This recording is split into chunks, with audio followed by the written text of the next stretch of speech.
Oh, good to have you with us. I'm Gareth Edwards. Overwhelming evidence shows how toxic leaders negatively impact the workforce in South Africa. Some people have actually quit their jobs due to the untenable relations with their boss due to work-related stress. Now, you're probably watching this interview and going, yes, I knew my boss was mean to me, but it's not quite the same thing. Professor Renata Skuman is the head of healthcare at leadership at Stellenbosch Business School and joining us from Cape Town this afternoon. And Professor, wonderful to have you with us. And just as I mentioned in my introduction, just because my boss doesn't like me doesn't mean they're toxic. It's a very different thing, isn't it? Hi there, Prof. Hello, Gareth. Hello, viewers. Yeah, I absolutely agree, and we must be very careful with using the terms loosely and labeling people. I think we are more aware of mental health conditions, but terms are really slipping out too easily. Depression, ADHD, autism, narcissism, whatever the case might be. When we talk about narcissism or psychopathic leaders, we really refer to a cluster of personality traits with diagnostic criteria which cause functional distress in an environment for the employees, etc. So it becomes destructive. It's not merely you have a personality trait. So let's just be clear, we're talking about what is a toxic leader. Because I agree, Professor, the word toxicity is being used far too often. It's lost its meaning. How can you define what is a toxic leader versus someone that just doesn't like Gareth? I think it's very important to know that it's destructive, there's lack of empathy, there can be cruelty, it's bullying, it is harassment sometimes. But in terms of narcissism, we refer to people with grandiosity and entitlement, which is very sensitive to criticism, but they can also be very manipulative, especially in terms of communication, and they tend to isolate people, and they can have rage if you cross them, if you disagree with them.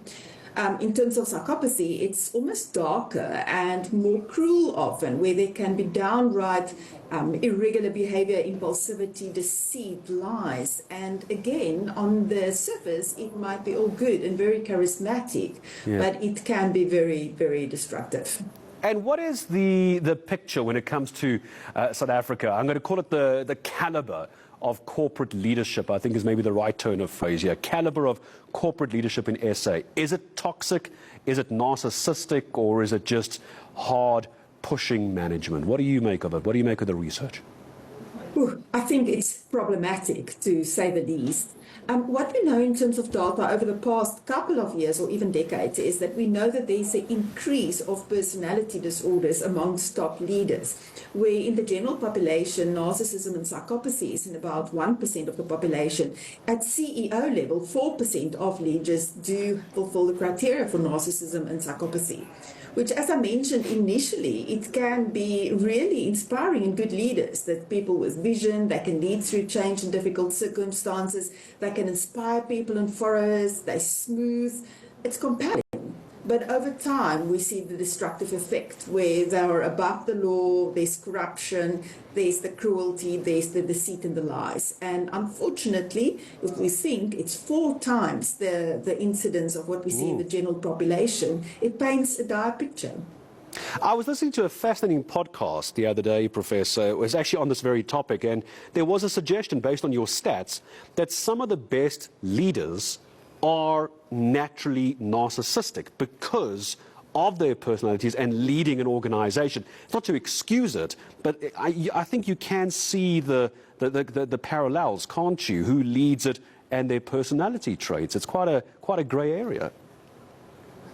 Definitely, but I think people can have narcissistic traits, which doesn't make them narcissists. Narcissists have a negative connotation. We can use the same example, perfectionism. Perfectionism can be a very good trait. It makes you have good work ethics, you're working hard, you have good outcomes. When it's an obsessive-compulsive personality disorder, it creates anxiety for you, it creates problems with interpersonal relationships. The same, a bit of narcissism, give you charisma, give you the ability to lead, give you the self-assurance. It's when you use it for your own agenda, when you use it at the cost of others or at the cost of the organization. So narcissism can be good, a little bit of it.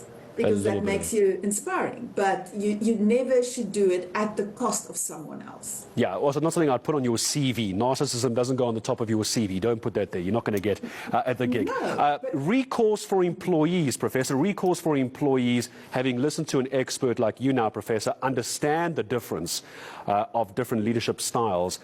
How do they go about addressing toxic leadership without getting themselves fired from their job? Because there's also that fear, isn't there? How do they do this? Last question, Prof. I think the first thing is just to stand back a little bit and reflect. As long as the criticism comes your way is based on the task and it's truly non-performance and it's not direct to you as a person, and if you can take the emotion away from it and look at it rationally. But the first step would maybe be to fact check, to have a witness, I want to say, to just fact check your objectivity with a team member. Other people would have noticed the same, and if need be, go to HR. I think it's crucial to have a paper trail, and today it's more electronic trail. Try to avoid having one-on-one conversations in isolation. Have a witness. Follow up in writing. Did I understand correctly? Just get the affirmation or not.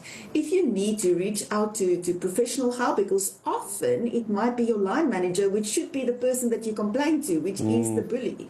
But just remember, the narcissist can be your peers as well. It's not always above you. And finally, make sure that you take care of yourself. And if there is real cases of narcissism and bullying, organizations should really also take responsibility for transparency, for accountability. And I think that is maybe the one thing that we miss in South Africa in terms of leadership, is the accountability of leaders and keeping them responsible for their actions. Professor, I really hope as we discuss this topic in the weeks to come, you'll make yourself available for another discussion, perhaps in a few weeks' time. What a pleasure. I can talk about this all day. I really can. Professor Renata Skuman, Head of Healthcare Leadership at Stellenbosch Business School, just talking to us as we conclude Corporate Mental Health Week. But I feel like that conversation going to get a lot of tongues wagging. Thank you for watching. Thank you, as always, to the team behind the scenes. I'm always very